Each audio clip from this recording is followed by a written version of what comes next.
Chapter 14. Ceremonially clean and unclean animals.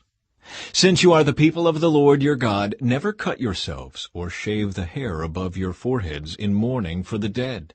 You have been set apart as holy to the Lord your God, and he has chosen you from all the nations of the earth to be his own special treasure. You must not eat any detestable animals that are ceremonially unclean. These are the animals you may eat: the ox, the sheep, the goat, the deer, the gazelle, the roe deer, the wild goat, the addax, the antelope, and the mountain sheep. You may eat any animal that has completely split hooves and chews the cud. But if the animal doesn't have both, it may not be eaten. So you may not eat the camel, the hare, or the hyrax. They chew the cud, but do not have split hooves, so they are ceremonially unclean for you. And you may not eat the pig. It has split hooves, but does not chew the cud, so it is ceremonially unclean for you. You may not eat the meat of these animals, or even touch their carcasses. Of all the marine animals, you may eat whatever has both fins and scales. You may not, however, eat marine animals that do not have both fins and scales. They are ceremonially unclean for you.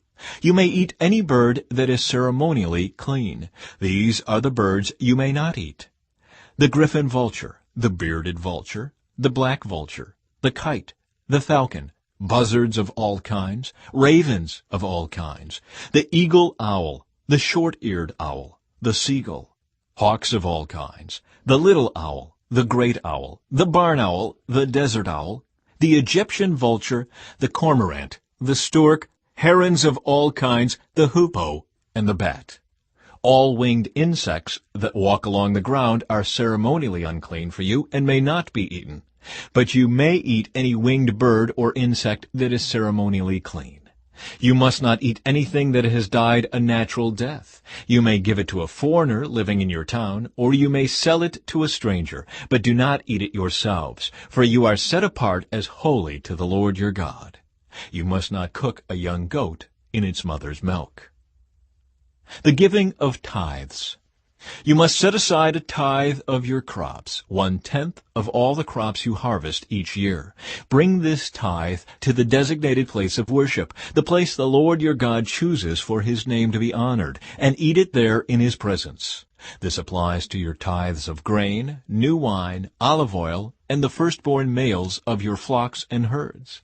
Doing this will teach you always to fear the Lord your God. Now, when the Lord your God blesses you with a good harvest, the place of worship he chooses for his name to be honored might be too far for you to bring the tithe. If so, you may sell the tithe portion of your crops and herds, put the money in a pouch, and go to the place the Lord your God has chosen. When you arrive, you may use the money to buy any kind of food you want: cattle, sheep, goats, wine, or other alcoholic drink. Then feast there in the presence of the Lord your God and celebrate with your household. And do not neglect the Levites in your town, for they will receive no allotment of land among you. At the end of every 3rd year, bring the entire tithe of that year's harvest and store it in the nearest town. Give it to the Levites, who will receive no allotment of land among you, as well as to the foreigners living among you, the orphans, and the widows in your towns, so they can eat and be satisfied. Then the Lord your God will bless you in all your work.